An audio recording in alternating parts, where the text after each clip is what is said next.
I was with my father going over battle preparations in case the meeting with Queen Jenna ended poorly. The camp, as big as it was still only hastily constructed. More men poured in by the day. The blacksmiths worked endlessly to make the weapons and armor they might need in case of a full-on battle were to take place. Commanders were leading mock fights to get the men used to fighting against staff weapons. The camp was alive with preparations for battle and filled with a nervous energy. The skirmishes were light. The skirmishes between the Amazons and our forces were light, with no major casualties between the two. Reported. For the matters in the camp were attended to the king. After the matters in the camp were attended to the king. After the matters in the camp were attended to, the king and I went to the king's tent to go over the battle plans with the generals and to wait for word of the queen's arrival.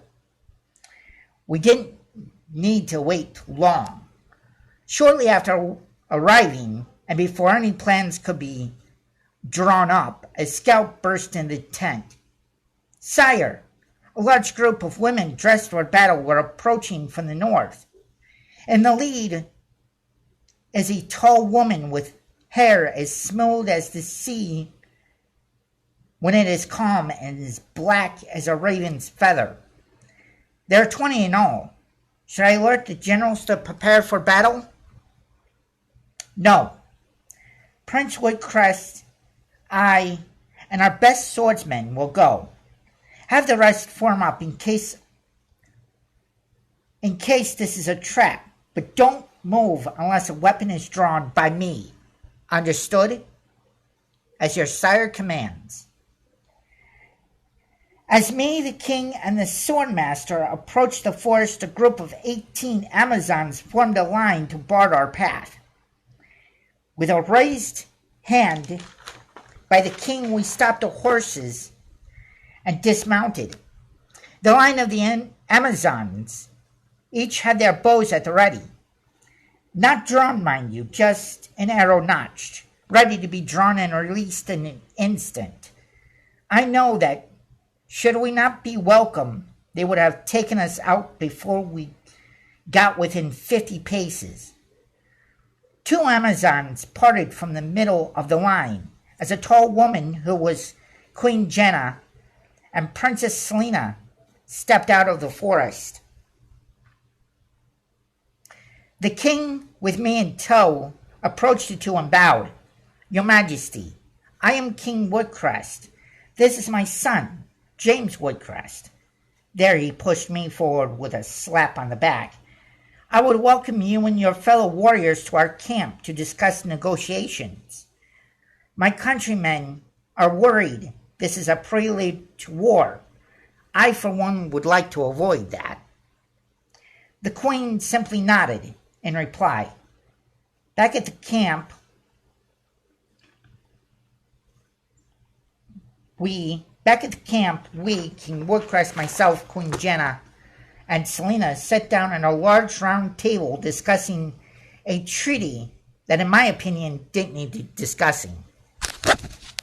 The treaty would allow a small Amazon camp to be maintained around the year at the border of their side.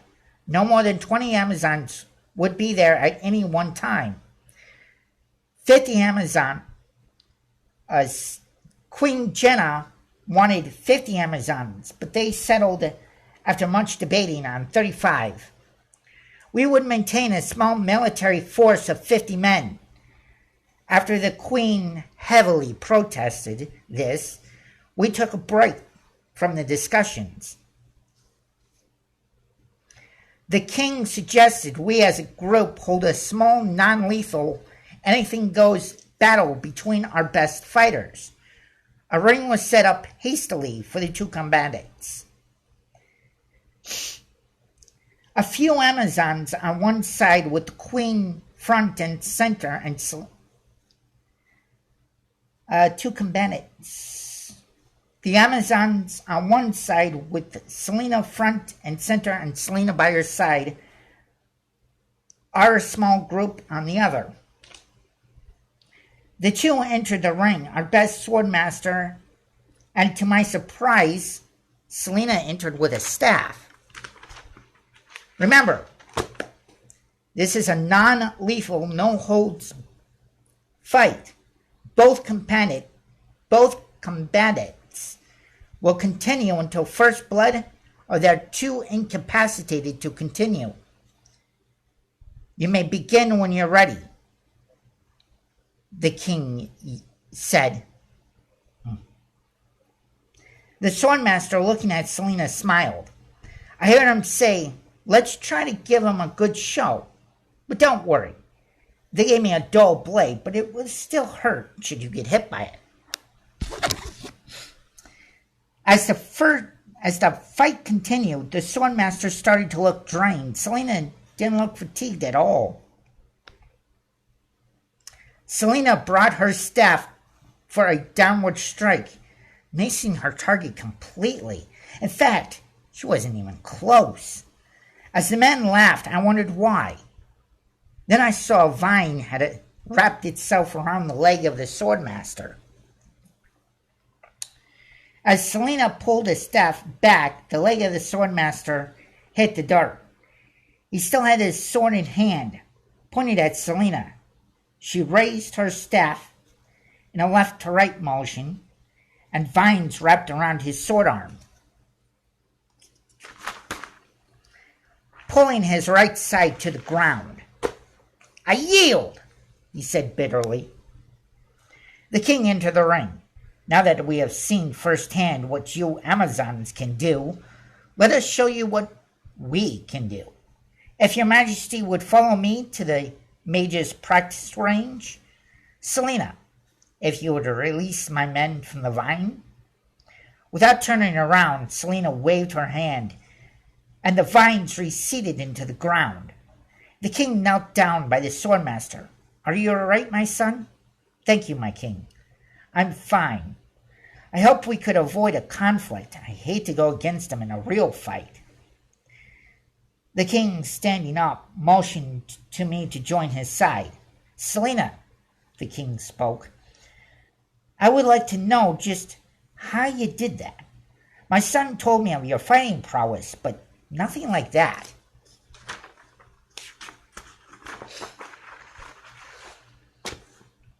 Selena, turning around, but not losing pace with her mother, spoke. After a war that happened so long ago it's almost forgotten in your world, we Amazons returned to our island nation with one of the last surviving elves in tow. He taught us much. The names of the plants and animals, their spirit names, I mean. How to call on them in our time of need, how to use them for our defense, and how to use them for our offense. Like how I used it against your man. Oh, the king said. Selena continued. I could have done that from the onset. All the spirits of the nature come to our aid. We just need to ask. Only the earth does not respond to our call, for it is the domain of the dwarves, and its spirit yields only to them.